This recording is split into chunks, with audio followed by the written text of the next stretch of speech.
Hello जी, अस्सलाम वालेकुम।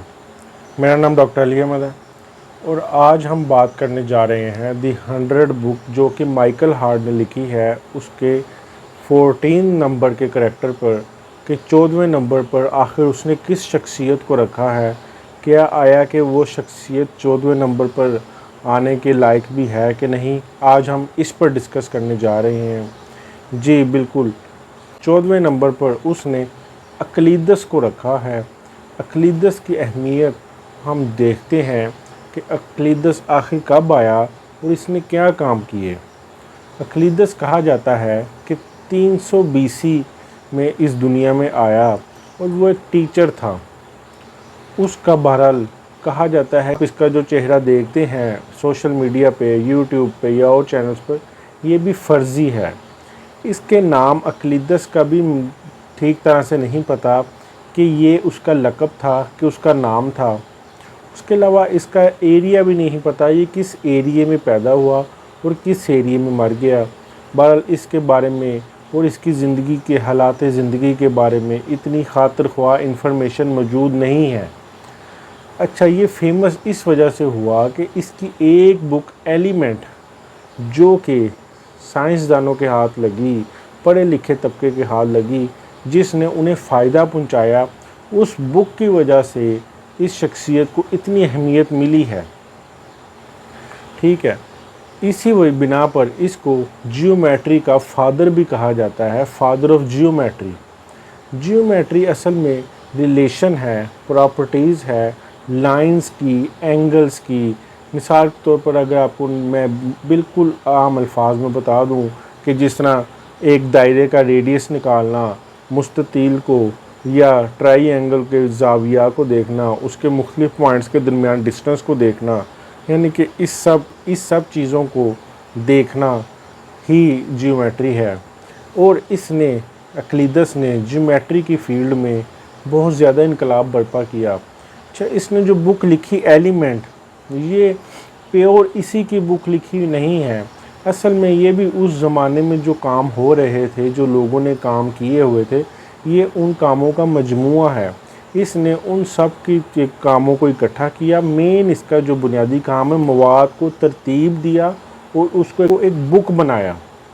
ये इसका मेन एलिमेंट है। और हाँ, जहाँ जहाँ पर इसने देखा कि मिसालें देना ज़रूरी है, वहाँ वहाँ इसने मिसालें दी, और जहाँ जहाँ पे देखा इस काम में थोड़ी कमी है, उस काम को बेहतर किया। यानी कि एक सिलसिला बनाया एक बुक का। ये इसकी मेन काविश है। बहरहाल इसकी बुक शुरू में तो सिर्फ यूरोप में ही पढ़ी जाती रही। अब तकरीबन इस बुक के पब्लिश होने के 1900 साल तक चाइना ने इस बुक को नहीं पढ़ा, ना इसका कोई तर्जुमा हुआ चाइनीज़ ज़बान में, ना उन्होंने पढ़ा। मगर फिर भी चाइनीज़ लोग तरक्की कर रहे थे, उनके पास फिर भी टेक्नोलॉजी थी। पर उन्होंने फिर 1900 साल बाद इस बुक को पढ़ा और मज़ीद कुछ बेहतरी लाए। इसी तरह कहा जाता है कि जापान ने इस बुक को 2100 साल तक नहीं पढ़ा, फिर भी जापान तरक्की करता रहा। जापान में टेक्नोलॉजी मौजूद है और वो बहुत ज़्यादा आगे है, यूरोप के मुकाबले पे खड़ा है। चाइना भी यूरोप के मुकाबले में खड़ा है। यानी कि इस बुक की इतनी अहमियत नहीं थी। अब कहा जाता है कि मौजूदा दौर में फिर जो मौजूदा साइंटिस्ट हैं, मैथमेटिशियन हैं, वो इस बुक को रद्द करते हुए नई थ्योरीज़ की तरफ चले गए हैं। यानी कि मुझे नहीं समझ में आता कि अगर इसकी बुक एलिमेंट इतनी फेमस थी, तो वो जो मुल्क जो दुनिया के तरक्की याफ्ता मुल्क में शुमार होते हैं, जापान और चाइना, जिन्होंने इस बुक को कई 100 साल पढ़ा नहीं और फिर भी वो तरक्की कर रहे हैं। और इस चैप्टर में राइटर ने एक सवाल उठाया। मैं तो शायद इसका रिव्यू यहाँ पे बंद कर देता, यहाँ पे आपको बिल्कुल गुड बाय कह देता, मगर राइटर ने सवाल उठाया कि आखिर क्या वजह है कि यूरोप में तरक्की हुई, साइंसी तौर पे इतनी तरक्की हुई, और मशरकी इलाक़ों में बिलखसूस चाइना में इतनी तरक्की साइंस की नहीं हो सकी। मैं राइटर से ये पूछना चाहता हूँ कि क्या आप थोड़ी सी तारीख़ पे नज़र दौड़ाएँ। क्या आपको न्यूटन और आइंस्टाइन ही नज़र आता है? क्या आपको इब्नुल हैशम, अल बैरूनी, इब्न सीना, इब्न बतूता, जाबर बिन ख़ियान, और मैं आपको कई शख्सियत बता सकता हूँ। क्या आपको ये नज़र नहीं आते जिन्होंने मशरकी एशिया ममालिक में इनकलाब बर्पा कर दिया, और आप कहते हैं कि क्या वजह है कि वहाँ पे तरक्की होती है और यहाँ पे तरक्की नहीं होती। हाँ, ये भी तो आप बताएं ना, अपनी बुक में लिखें कि जब हमने उधर गए, हमने उनकी लाइब्रेरियों को जला दिया मशरकी लोगों की, हमने वहाँ की किताबें इतनी अपने बैरी जहाज़ों में भरी कि तारीख़ में लिखती है कि जब वो बैरी जहाज़ बहीरा अरब में डूबा या डुबोया गया तो वहाँ का पानी काला हो गया। यानी कि ये चीज़ भी तो बताएं कि हमने वहाँ से किस तरह साइंस को तरक्की नहीं होने दी, और आज आप ये बात करते हैं, ये सवाल लिख के, कि क्या आप इन मुल्कों को हकारत की नज़र से देखते हैं? क्या आप शो करवाना चाहते हैं कि ये मुल्क तरक्की नहीं कर सकते, ये हकीर लोग हैं, ये अनपढ़ लोग हैं? नहीं, मैं आपको बताता चलूँ कि जितना भी यहाँ का क्रीम तबका है, पढ़ा लिखा, जो कि टॉप है, उनको तो आप स्कॉलरशिप्स दे के बुला लेते हैं कि आ जाओ इधर हमारे पास। उनको बुलाने की क्या ज़रूरत है, इधर रहने दें, फिर आप देखें कितनी तरक्की होती है।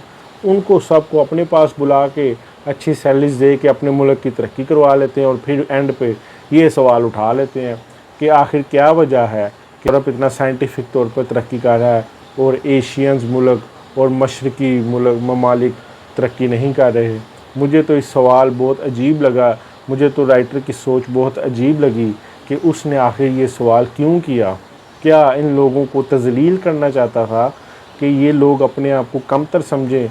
मैं बताऊं, ये लोग कमतर नहीं हैं, ये लोग ज़रूर एक दिन तुम लोगों से आगे निकलेंगे।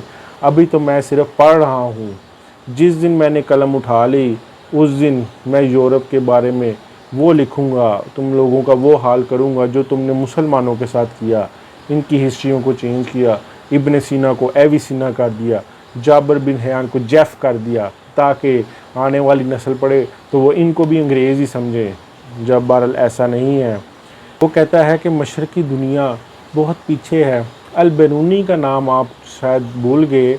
अल बेरूनी ने पहले यूनानी सीखी, फिर अक्लीदस को पढ़ा, और अक्लीदस को पढ़ कर ही उसने अलजबरा की बुनियाद रखी और दूसरी मैथ की चीज़ों की बुनियाद रखी। उस ज़मीन की पैमाइश कर दिया आपको उस ज़माने में। ये आपकी नज़र में हीरो नहीं है? मुझे तो समझ में नहीं आता कि आप राइटर दी माइकल हार्ट किस बेस पे हर चैप्टर में कोई ना कोई क्वेश्चन ऐसा छोड़ जाता है ताकि पढ़ने वाला एशियंस मुल्क का अपने आप को कमतर ही समझे। बहरहाल ये लोग बहुत ज़्यादा तरक्की करने वाले हैं। एशियंस ममालिक को, ख़ास तौर पर मशरकी एशिया को आप बिल्कुल भी कमतर ना समझें। इंशाल्लाह मुझे उम्मीद है कि जल्द ही फ्यूचर में ये लोग आपसे बहुत ज़्यादा आगे निकल जाएंगे।